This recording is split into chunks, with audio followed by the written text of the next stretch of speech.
suis ravie de vous retrouver pour un nouveau rendez-vous avec nous. Aujourd'hui, alors, je vais vous présenter le magazine Native. Et pour cela, on va recevoir Jocelyn Morisset, qui est le rédacteur en chef du magazine.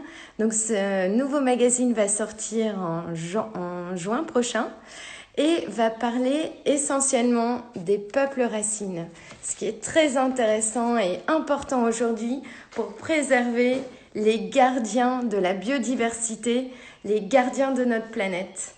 Et oui, surtout dans le contexte particulier de pandémie actuelle, les tribus amazoniennes aux quatre coins de la Terre sont très intéressantes et très importante à préserver.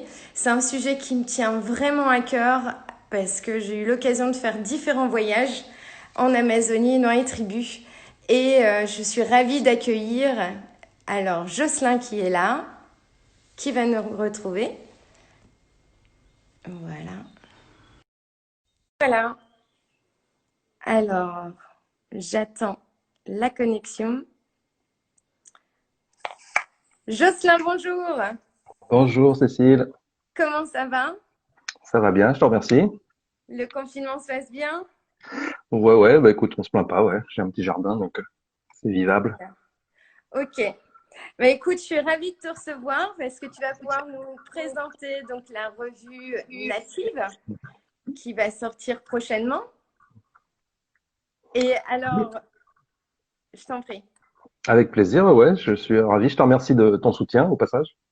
Écoute, c'est ce que je venais d'expliquer. C'est un grand plaisir de participer à cette opération. Ça me touche vraiment à cœur de vous accompagner et de soutenir le magazine. Car pour moi, c'est quelque chose d'indispensable de pouvoir partager et préserver aussi bien les tribus et transmettre toutes leurs connaissances ou leur savoir-faire. Donc, c'est une très, très belle initiative que j'admire beaucoup. Merci, merci beaucoup. Alors, Jocelyn, tu es donc rédacteur en chef pour le magazine. Est-ce que tu peux nous présenter le magazine? De quoi allez-vous parler? Alors écoute, le magazine, on en a fait déjà un numéro 0, hein, Ouais. que je montre rapidement. C'est ce qu'on appelle un numéro 0, c'est donc un prototype en fait. Ça nous permet, nous, de caler la mise en page, les choix graphiques, des choix éditoriaux aussi, ça permet de corriger des coquilles, enfin voilà. C'est un numéro 0 qui est presque semblable à ce que sera le numéro 1, qui sortira fin juin, avec peut-être un petit décalage à cause de la situation qu'on vit actuellement. Ouais. Mais on a beaucoup de choses déjà dans ce premier numéro. En fait, on essaye de parler du maximum de peuples, en fait. Hein. On s'intéresse à toutes les populations autochtones du monde. Tu sais que ça représente 370 millions de personnes dans le monde, hein, qui sont répartis en 5000 communautés, donc ça fait du monde quand même. Selon en fait les Nations Unies, ça serait même plus que ça serait 470 millions de personnes, parce que, et je pense qu'ils comptent aussi ceux qui ne vivent plus selon un mode traditionnel, mais qui peut-être ont rejoint des modes de vie urbains ou en tout cas des mégalopoles, qui ont quitté peut-être leur communauté, si tu veux, mais ça représente en tout cas plusieurs centaines de millions de personnes. Donc dans ce premier numéro, bah, on donne la parole à différentes personnes. On a le portrait d'une activiste équatorienne, par exemple, de la communauté Quichua. On a le portrait, une interview de la cacique Tanone du Brésil, qui est du peuple Cariri Xoko. On a un reportage en immersion chez les Pygmées Baka d'Afrique centrale, tu vois. On a toutes sortes de choses. On parle des Navarros, on parle des Kogi de Colombie, on parle des Hopis d'Amérique du Nord. Donc, tu vois, déjà, on donne la parole au maximum de gens, soit directement, hein, sous forme d'interview, Ouais. soit par l'intermédiaire de gens qui sont à leur contact, qui soient chercheurs, anthropologues, ethnologues, mais ou journalistes, hein, photoreporters notamment. Hein. On a aussi un très beau photoreportage sous forme de portfolio de Marc Dosier, qui est un grand Ouais. photoreporter en Papouasie-Nouvelle-Guinée. Donc tout ça, c'est des images qu'on a déjà commencé à partager un peu sur les réseaux, hein, et aussi grâce à toi. Donc on a des images très belles qu'on peut déjà voir sur le site internet, sur la page Facebook et sur Insta.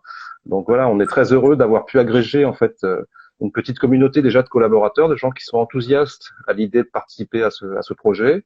Et on est assez content de ce numéro zéro qu'on va peaufiner, qu'on va améliorer pour que le numéro un soit vraiment parfait, quoi. D'accord. Et alors, tu es journaliste scientifique au départ, Oui. auteur, journaliste scientifique. Et comment es-tu arrivé dans l'aventure de Native? Alors écoute, ça s'est fait parce qu'il y a eu un noyau dur qui s'est constitué ici dans la région de Toulouse, hein. Moi, c'est vrai que à la base, j'ai pas une connaissance directe des peuples autochtones. J'ai un parcours de journaliste scientifique. Je me suis intéressé à la science parce que j'ai fait des études de sciences. J'ai travaillé dans le journalisme professionnel du monde de la santé, tu vois, donc c'est un peu éloigné. Mais par intérêt, par goût personnel, je me suis intéressé à toutes les formes de spiritualité et à ce qu'on appelle les états modifiés de conscience. Donc ça m'a amené à m'intéresser à la transe, à toutes les expériences liées au chamanisme notamment, tu vois. Et du coup, j'avais cet intérêt-là pour ces traditions-là, cette porte d'entrée, hein, les états de transe, états modifiés de conscience, etc. Et du coup aussi à leur spiritualité finalement, parce que tous ces peuples-là ont une spiritualité qui est pas seulement relative à leur lien à la nature, mais il y a aussi une vision du monde, une cosmogonie hein, qui est tout à fait profonde. Et on a tendance ici en Occident à nous considérer que l'aspect animiste des choses, c'est-à-dire qu'ils pensent que les objets et les êtres vivants ont des esprits, mais il y a aussi un créateur du monde. Je veux dire, il y a aussi un être transcendant qui est créateur du monde dans toutes ces traditions-là. Donc ça rejoint nos spiritualités à nous. C'est pas très éloigné de nos spiritualités à nous. Ça se rapproche plus en fait des spiritualités indiennes ou du bouddhisme ou de l'hindouisme par exemple ou du taoïsme, hein, parce que il y a effectivement des esprits en toutes choses, mais il y a aussi un esprit créateur qui à la base, il y a une source en fait à la création de tout ce monde dans lequel on vit. Donc moi, je me suis intéressé à ces peuples-là par ce biais-là, par les états modifiés de conscience, la transe et puis par la spiritualité, disons. Et donc voilà, j'ai été contacté par le petit noyau qui existait déjà à Toulouse autour de Jean-Pierre Chaumeton, qui est quelqu'un qui vient du monde de l'entreprise, mais qui a aussi créé une maison d'édition dans la spiritualité qui s'appelle Aluna. Et lui-même a été président de l'association Chendukwa pendant longtemps. Chendukwa, c'est l'association qui aide les Indiens Kogi, donc de Colombie, hein. Et avec quelques amis, avec Didier, avec Michel, ils avaient créé cette maison d'édition. Et puis voilà, il m'a sollicité parce qu'on s'est rencontrés des amis communs, disons, il m'a sollicité pour savoir si ça m'intéressait de m'occuper d'une revue comme celle-ci. Alors évidemment, j'ai foncé. Moi, j'ai dit oui tout de suite, quoi, parce on s'est très bien entendu aussi sur un peu tous les aspects humains. Ce qu'on voulait faire avec cette revue, c'est-à-dire être un média qui sert leur parole, qui sert leur cause à ces peuples-là, sans non plus les idéaliser, sans non plus les mettre sur un piédestal, tu vois, en disant ah bah ouais, il faut tous qu'on redevienne chasseurs-cueilleurs finalement, puis tout ira bien, quoi. C'est pas ça. On veut privilégier un dialogue avec la modernité, parce qu'on rejette pas le monde moderne dans lequel on est. Mais la crise dans laquelle on est plongé actuellement montre bien qu'on a besoin quand même de retrouver un lien avec la nature qui soit quelque chose de voilà de simple.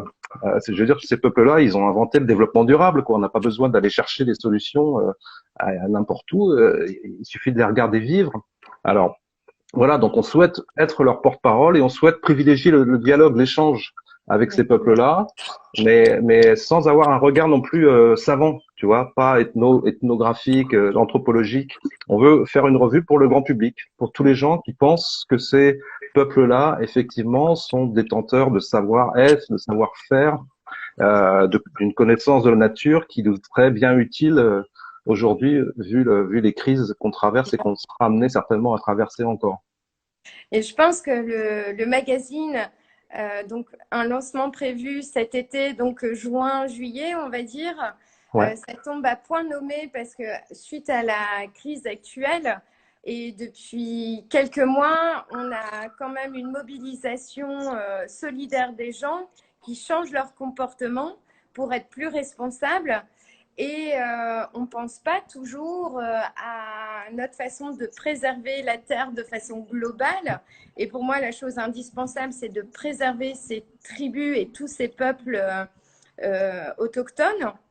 J'ai eu, l'année dernière, j'ai accompagné Raoni sur sa tournée européenne pour préserver donc l'Amazonie.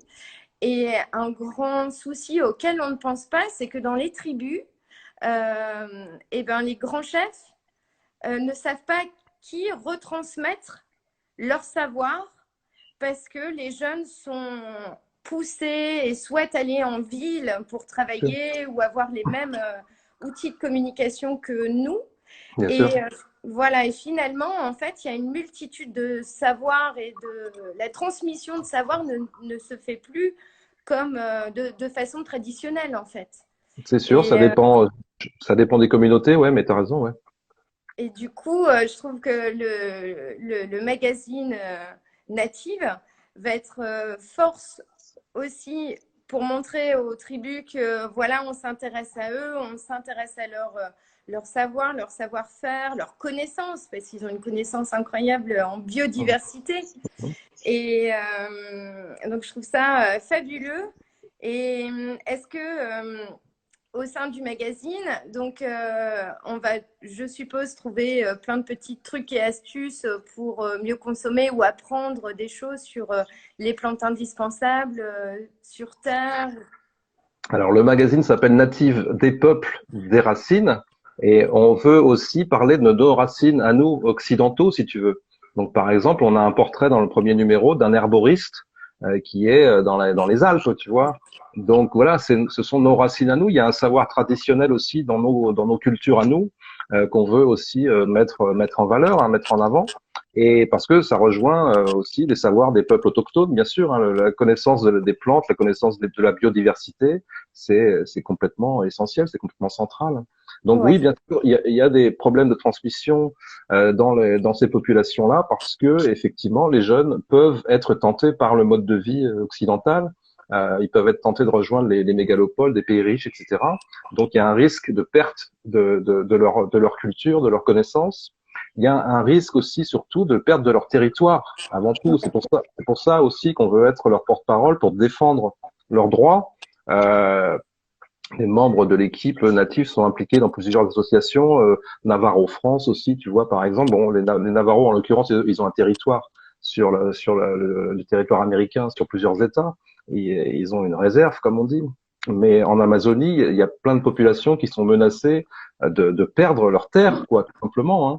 Et en particulier au Brésil actuellement, avec la politique du président Bolsonaro, hein, qui a dit qu'il ne laisserait pas 1 mètre carré aux autochtones. Hein. Et actuellement, au moment où on parle, la déforestation se poursuit, l'exploitation minière se poursuit. C'est Ouais. dramatique, hein. La Des déforestation en Amazonie, spiders. voilà, elle a doublé en fait en 1 an la déforestation en Amazonie. Et j'ai lu un papier aujourd'hui même qui nous dit que la prochaine pandémie, elle pourrait bien venir d'Amazonie, parce que la déforestation, c'est un bouleversement de la biodiversité, de l'écologie du système local. Ça détruit les habitats d'animaux sauvages qui du coup se rapprochent des populations, se rapprochent d'animaux domestiques ou d'élevage. Et c'est comme ça que les maladies se transmettent. Hein. Le virus Nipah, par exemple, qui avait émergé en Indonésie en 1988, il est lié à des gigantesques incendies de forêt. Donc tout ça, c'est avéré scientifiquement. Alors c'est vrai que la crise qu'on vit aujourd'hui, il y a encore des points d'interrogation. Il y a plusieurs hypothèses sur la table, mais disons que celle qui fait le plus consensus, en tout cas parmi les scientifiques, c'est quand même que cette pandémie, elle provient d'un animal sauvage. Et c'est lié aux actions de déforestation, c'est lié à la destruction des habitats naturels de ces animaux. C'est comme ça que ça se transmet à l'homme. Et ces zoonoses, donc on appelle ça zoonose, la maladie qui passe de l'animal à l'homme, elles sont liées à 75% à la déforestation, d'après les études les plus récentes. Donc c'est un risque qui est absolument bien identifié aujourd'hui et qui malheureusement va s'aggraver pour l'avenir si on ne fait rien. Ouais. Et d'ailleurs, c'est un sujet très intéressant. Donc, dans le numéro, le premier numéro, pardon, ça résonne. Dans le premier numéro qui va sortir, est-ce que vous allez anticiper, enfin pas anticiper, mais peut-être faire justement un article ou un petit dossier sur ce que tu es en train de raconter parce que je trouve Ouais, ça bien sûr. complètement passionnant. Alors, comme tu l'as compris, le numéro 0, on l'a fait avant la crise. Donc, Ouais, notre dossier est consacré à la forêt et aux problèmes liés à la forêt, à la déforestation, etc. Mais, bien entendu, puisqu'on sort le vrai numéro au mois de juin, on a un cahier spécial qu'on va inclure dans le magazine et qui va être consacré à cette crise-là et qui va parler bien sûr de ce que je viens de te dire là, du fait que la crise sanitaire elle est très fortement, très probablement liée à une crise écologique. Et bien sûr, la problématique écologique, elle est centrale hein, dans la question des peuples autochtones. Hein. Mais eux-mêmes aussi sont en danger face à cette pandémie parce que ils ont des systèmes immunitaires quand ils vivent de manière isolée qui sont pas les mêmes que nous. Ils sont beaucoup plus vulnérables aux épidémies. On le sait, on le sait depuis toujours. Hein. Les Indiens d'Amérique, ils ont été décimés par des épidémies quand les colons sont arrivés hein, sur le continent. Donc on sait qu'ils ont une vulnérabilité supérieure sur cette question-là pour ceux qui vivent de manière isolée et en plus ils sont loin des centres de soins, ils ont un accès aux soins qui est plus difficile. En tout cas, il y a déjà des drames, hein, il y a déjà des décès dans des communautés d'Amérique du Sud, parmi la nation Navarro aussi, il y a déjà des décès. Donc tout ça, on le suit bien sûr avec attention et on va en rendre compte parce que ça fait partie des dangers qui les menacent aussi, parce que ces pandémies, elles sont amenées par les blancs, par les prospecteurs miniers, les agroforestiers, etc. hein, dans ces communautés-là. Hein. D'accord. Et alors aujourd'hui, pour les gens qui nous suivent et si les gens souhaitent participer, il y a toujours une opération de crowdfunding pour le lancement du magazine. Oui, absolument. Donc, on est en campagne de crowdfunding qui est en même temps la campagne d'abonnement, disons, parce que pour l'instant, on ne peut. Alors, c'est une revue qui sera accessible uniquement sur abonnement hein, dans un premier temps. On ne sera pas en kiosque. Donc, effectivement, pour s'abonner, pour l'instant, il faut passer par le crowdfunding. Ouais. Et selon le niveau de contribution, on a un abonnement pour 1 an, 2 ans, etc. Donc, c'est sur KissKissBankBank que ça se passe. Et voilà, je pense que le lien, tu vas le partager d'une manière ou d'une autre. Donc, il faut contribuer, il faut continuer à contribuer, effectivement, parce qu'on a passé un premier palier qui nous permet de démarrer, qui nous permet d'imprimer le premier numéro. Mais pour avoir un petit peu de visibilité, un peu de pérennité, on a besoin de franchir d'autres paliers pour pouvoir aussi rémunérer des collaborateurs, parce qu'on veut des gens qui savent écrire, on veut des gens qui savent raconter des histoires, tu vois, des voyageurs, des explorateurs. Il faut que ce soit des gens de bon niveau. On a le carnétiste Christophe Ponce, par exemple, qui est connu dans le milieu, qui est un voyageur. On a Jean-Claude Brouillot aussi, qui est un voyageur, qui a été voir les Indiens en Colombie. Donc, c'est des gens, on veut rémunérer leur travail et aussi, bien sûr, surtout les photographes, puisque l'image est super importante hein, dans le magazine. Comme je te l'ai dit, là, on a Marc Dosier qui a contribué généreusement, qui nous offre des images hein, pour démarrer. Mais on veut pouvoir rémunérer les gens à la hauteur du travail qu'ils font. Et pour ça, effectivement, il faut contribuer sur KissKissBankBank. Tout à fait. D'accord. Ensuite, le magazine, vous souhaitez en sortir combien par an? Alors, ce sera un trimestriel, hein, donc le premier numéro en juin, deuxième numéro à la rentrée, septembre, octobre, troisième numéro, décembre. Voilà, on va suivre les saisons en fait. Hein. D'accord. Et pour se le procurer ensuite, ce sera probablement voilà. Après la campagne de crowdfunding, on va lancer une formule d'abonnement avec un tarif à la revue aussi, et via le site internet de la revue, hein, revue-native.com, on pourra se procurer les numéros au numéro ou bien s'abonner selon différentes formules. On va finaliser tout ça. Quoi. D'accord. Le crowdfunding dure encore pour une quarantaine de jours là, donc il faut pas hésiter à y aller. Et il y a aussi un dossier de présentation, il y a une vidéo, il y a plein d'informations pour en savoir plus si vous souhaitez sur le projet. Quoi. Oh non, je pense que ça va être un très beau succès parce que les premiers paliers ont été, vous les avez atteints rapidement. Donc, en dépit, malgré le contexte, parce qu'on a hésité bien sûr à repousser la campagne. On s'est dit est-ce qu'on repousse tout, est-ce qu'on lance malgré tout, et puis finalement, on en a parlé entre nous et on a consulté aussi différents amis qui nous soutiennent et puis on a décidé de le faire parce que c'est vrai que de toute façon, on pense que notre message, il a un lien aussi avec ce qu'on vit en ce moment. Hein. Donc voilà, on a décidé de le faire et effectivement, la campagne a bien démarré. Bon, mais on n'a pas encore atteint l'objectif complètement souhaité, hein, mais en tout cas, on est content déjà des retours qu'on a. On a aussi bénéficié de l'appui de parrains prestigieux. Hein. Voilà ce que j'avais dit te demander. On a Vous Yann avez qui Arthus comme Bertrand. parrain alors? Alors, voilà, alors on a des parrains qu'on appelle des parrains d'ailleurs, qui sont des Ouais. parrains des autochtones, donc des représentants autochtones. On a Assosa, qui est un chaman du Gabon. On a la cacique Tanone du Brésil, donc qui parle aussi dans le magazine. On a Mundia, qui est un papou de Nouvelle-Guinée. On a une représentante aussi des Indiens d'Amérique du Nord, Anne-Marie Sayers. Et on a nos parrains d'ici. Donc là, on a eu la chance d'avoir des gens comme Yann Arthus Bertrand, tu Ouais. vois, voilà, on a Pierre Rabhi, on a Cyrielle Ariel, on a des gens, Véronique Jeannot, des gens qui sont investis dans ces combats pour l'écologie, pour la défense des peuples autochtones directement ou pas, mais en tout cas qui sont investis dans ce combat pour l'humanisme, on va dire, tu vois, l'écoute et l'accueil de l'autre. Et on est très touché d'avoir eu justement ces soutiens-là de façon quasi spontanée en fait. Hein. On a fait jouer un petit peu le réseau, mais on a eu tout de suite des réactions très enthousiastes par rapport à ce projet, donc ça nous a fait très plaisir, bien sûr. Ouais, super. Et alors du coup, bah, comme on a dit, moins qui arrive encore, donc surtout consulter le site internet de Native des peuples des racines. Et alors, moi, ça m'interpelle beaucoup. Alors, j'ai eu l'occasion de partir en Amazonie et vivre dans une tribu pendant plus d'un mois proche de Manaus, dans le Xingu. Et aujourd'hui, à travers le magazine, je me demande, est-ce que il y a de nombreux rituels qui sont faits dans beaucoup de tribus en fait. Euh, Aussi bien des fêtes chamaniques que des fêtes de lutte pour Mhm. définir les populations, enfin les tribus les plus fortes. C'est un peu les Jeux olympiques. J'en ai vécu un en Amazonie qui s'appelle le Kwarup. Où c'est un rassemblement de tribus du Xingu, donc une région au nord de l'Amazonie. Euh, c'est quelque chose qui n'avait jamais encore été communiqué jusqu'à notre passage et le reportage de Jean-Pierre Dutilleux sur ce sujet.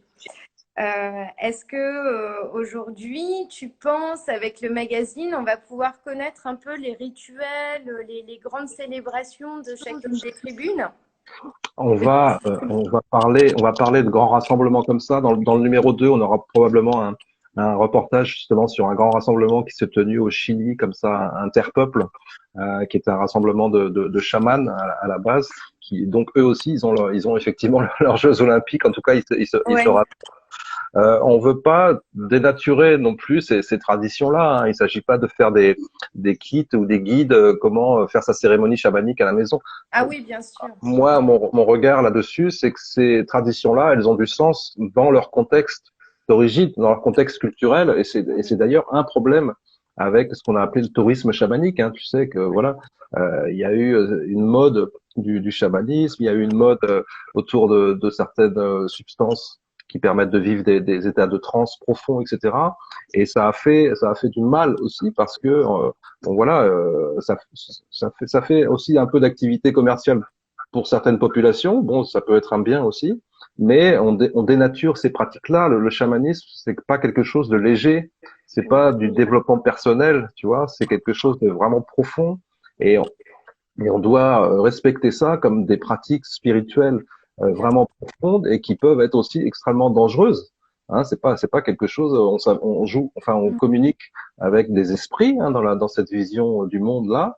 On communique avec des esprits qui sont pas forcément tous là pour rigoler, quoi. Tu vois, Ouais, bien. pas là pour te chatouiller les pieds, quoi. Ça peut être extrêmement dangereux. Donc, on veut respecter ça, on veut respecter cet aspect-là. Encore une fois, on veut pas faire une revue savante, mais on veut absolument respecter le travail aussi des anthropologues, des ethnologues Bien sûr. qui nous mettent en garde contre ce risque-là, contre ce risque de d'importer des pratiques en Occident, alors que voilà, alors que en Occident, on a nos propres traditions de toute façon qu'on peut aussi documenter dans le magazine. On peut parler de la sorcellerie, du druidisme, on peut parler de plein de choses. On parlait d'herboristerie tout à l'heure. On a ces traditions-là aussi en Occident qu'on peut retrouver, qu'on peut remettre en avant. Donc Ouais. oui, on va parler, faire des reportages sur des cérémonies, sur des choses comme ça, quand on a possibilité d'y accéder, hein, quand les Occidentaux sont accueillis finalement pour rendre compte de ces traditions-là. C'est ce souhait en fait d'échanger. On veut être un vecteur de ça. On veut privilégier ça autant que possible.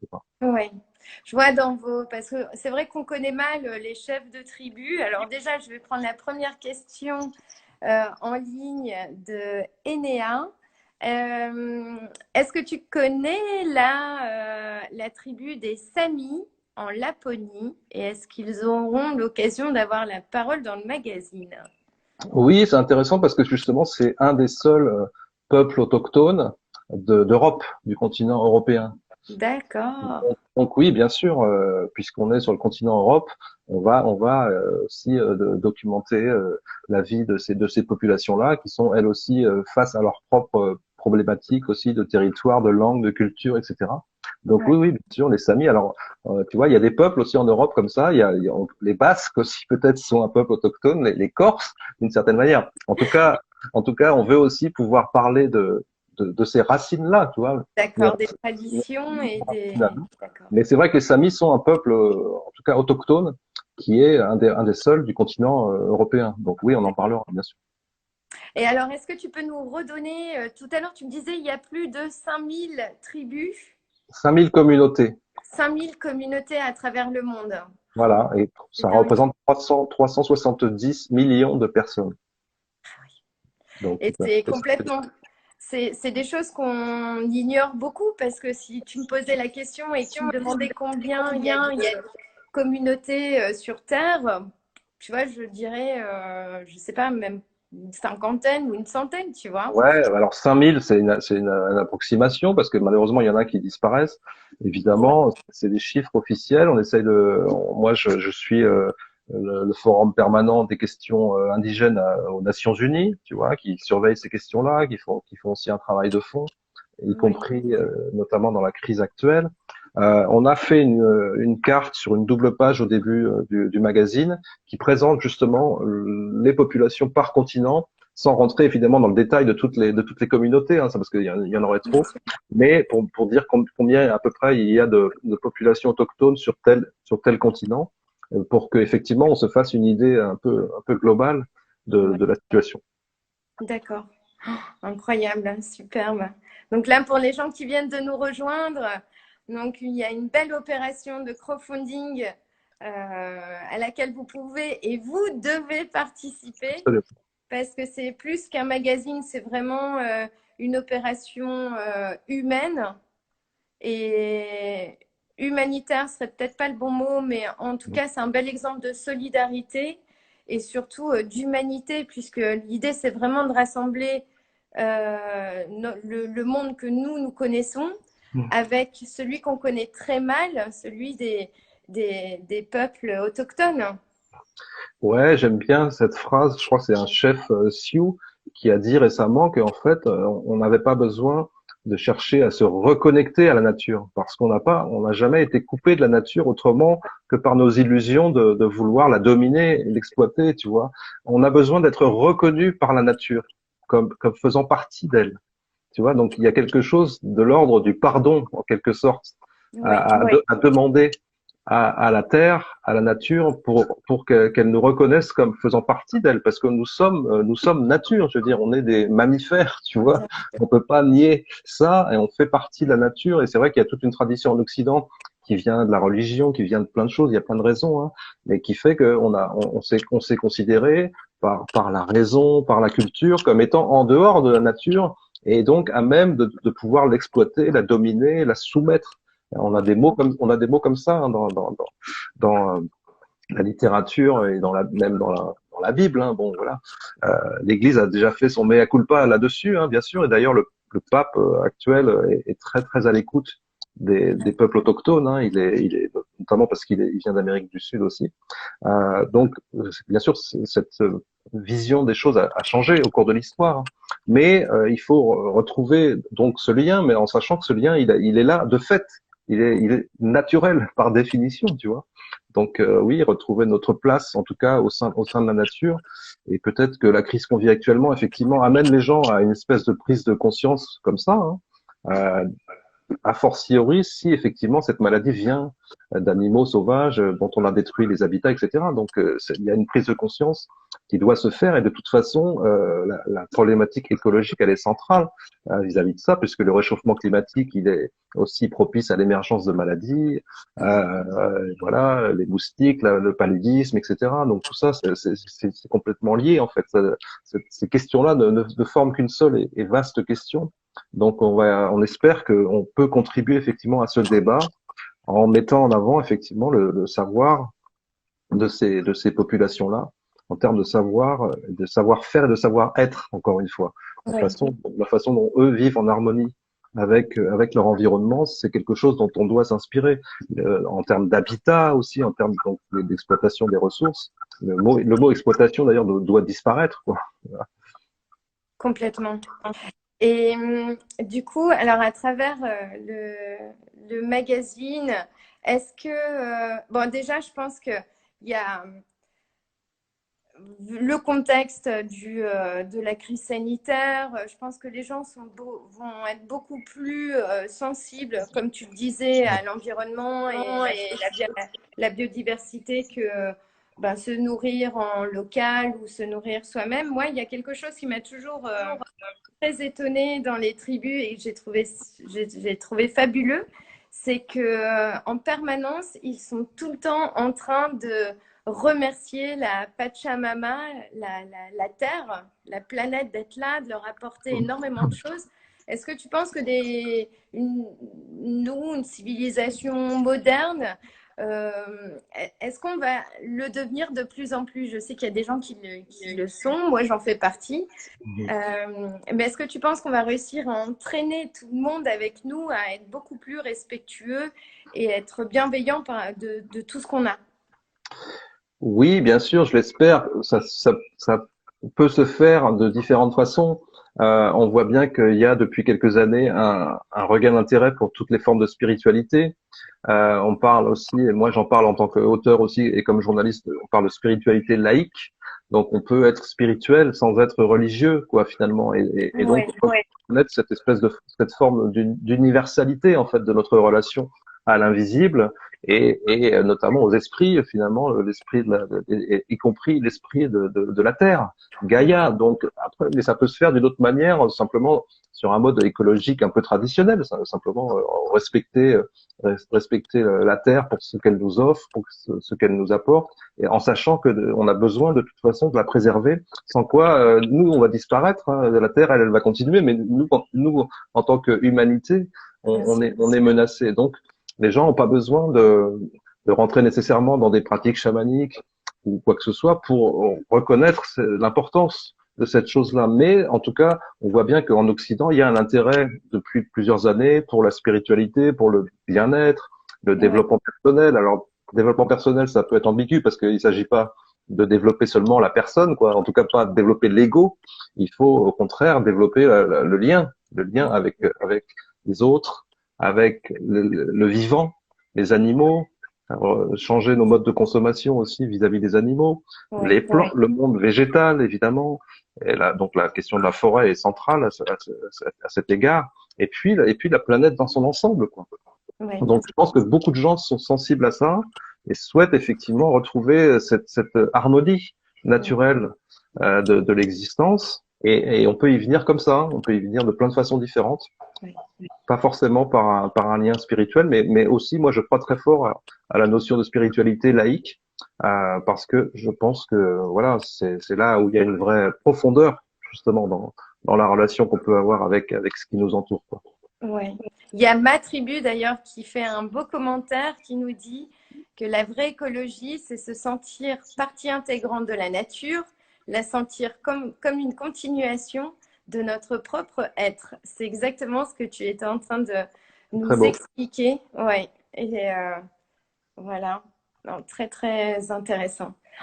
Bon, donc une multitude de sujets qui vont être aussi passionnants et intéressants et des choses qu'on ne connaît pas forcément bien. Donc, dans Native.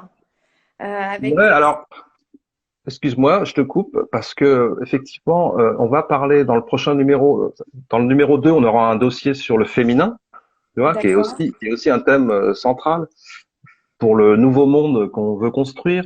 Dans le numéro 3, on aura un dossier sur le chamanisme, mais on a aussi une rubrique, par exemple, qui parle du monde de l'entreprise ici en France, ici en Occident, et qui parle d'initiatives dans le monde de l'entreprise, dans le monde du management, euh, d'initiatives qui sont inspirées justement par ces peuples-là aussi, tu vois, de gens qui sont des chefs d'entreprise de top niveau et qui ont fait des voyages et qui ont eu une espèce de révélation et qui se sont dit on peut pas continuer à gérer l'entreprise comme on le fait aujourd'hui. Donc le monde il est en train de changer aussi grâce à ça, grâce à ces gens-là qui font ce transfert finalement de savoir-être jusqu'ici, jusque dans le monde de l'entreprise, tu vois. Donc ça, c'est assez inattendu. On va avoir des papiers comme ça aussi, tu vois.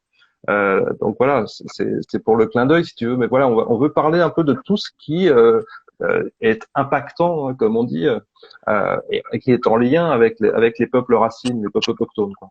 Ouais, bien sûr. Non, c'est fabuleux, c'est génial. Tu vois, je pense, par exemple, j'étais partie en tribu en Birmanie.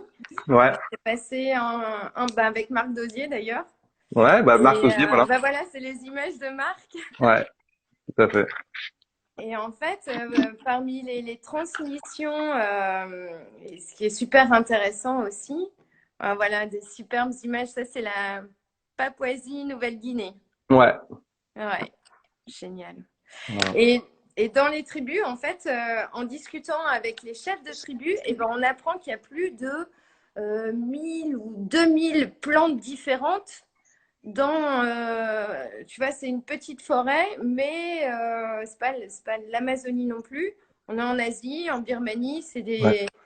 Et il y a une multitude de plantes qu'on nous ne connaissons pas et c'est super de pouvoir rebondir. Ah, on a Marie qui nous parle de... Oui, Marc Dosier, c'est bien ça.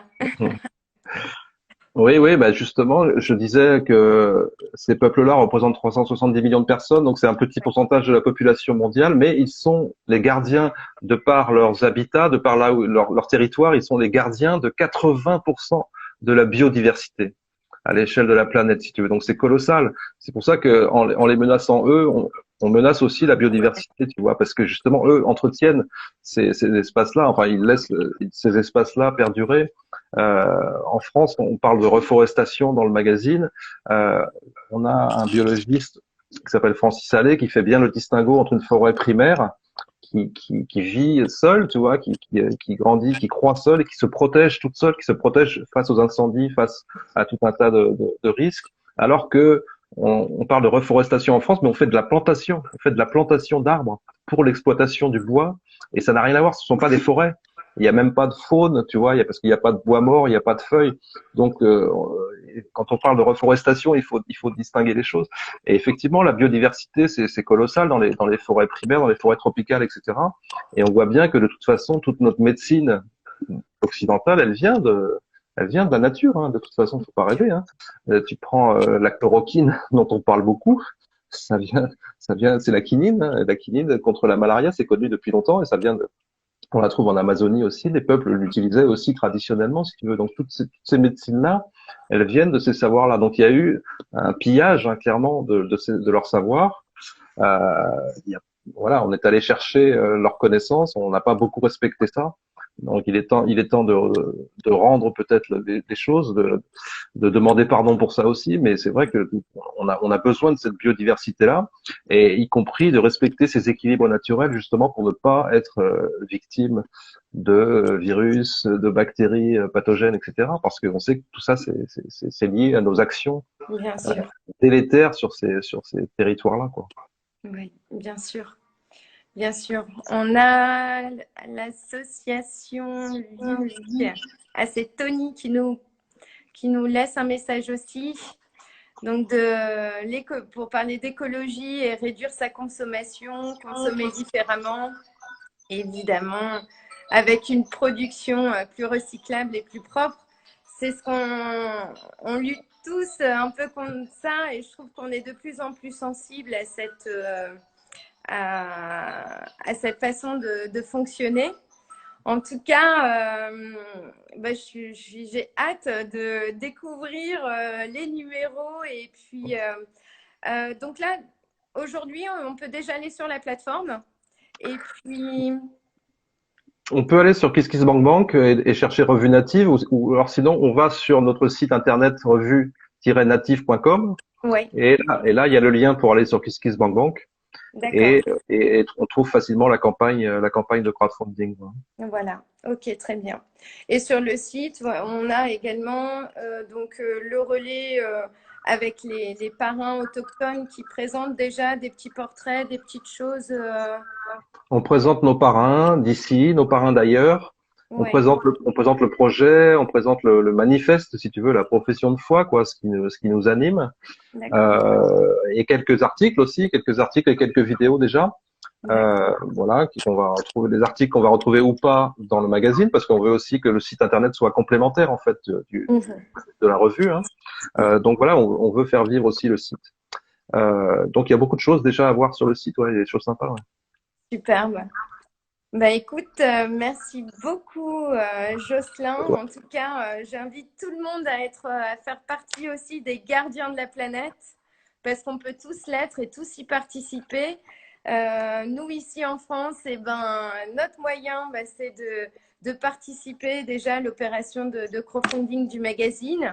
Et pour moi, c'est une initiative indispensable et formidable de soutenir et de pouvoir aider donc, les peuples racines. J'aime beaucoup ce nom pour que nous aussi, on puisse être vraiment, j'insiste là-dessus, les gardiens de la planète. Voilà. Ben, merci énormément, Jocelyn. C'était très intéressant. Merci beaucoup à toi, Cécile. Merci pour ton soutien et pour ton enthousiasme. Écoute, c'est que du bonheur, tout pour vous là. Il faut, et j'invite vraiment tout le monde à le faire. Et écoute, de toute façon, je continuerai à tenir informée la communauté sur ce que vous faites. Et puis, bah, j'espère à très vite pour le premier numéro qu'on va tous attendre avec impatience. Ça va venir. Bon, bah, merci beaucoup, Jocelyn. Et puis, merci à tout le monde d'avoir été présent. Jocelyn, tu veux peut-être dire un petit mot aussi pour la communauté?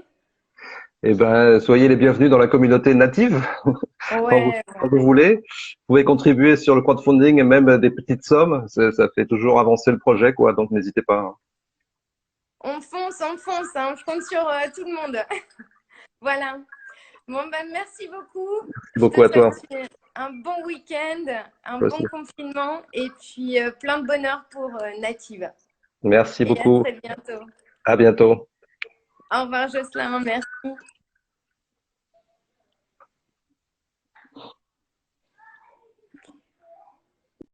Coucou les loulous, je suis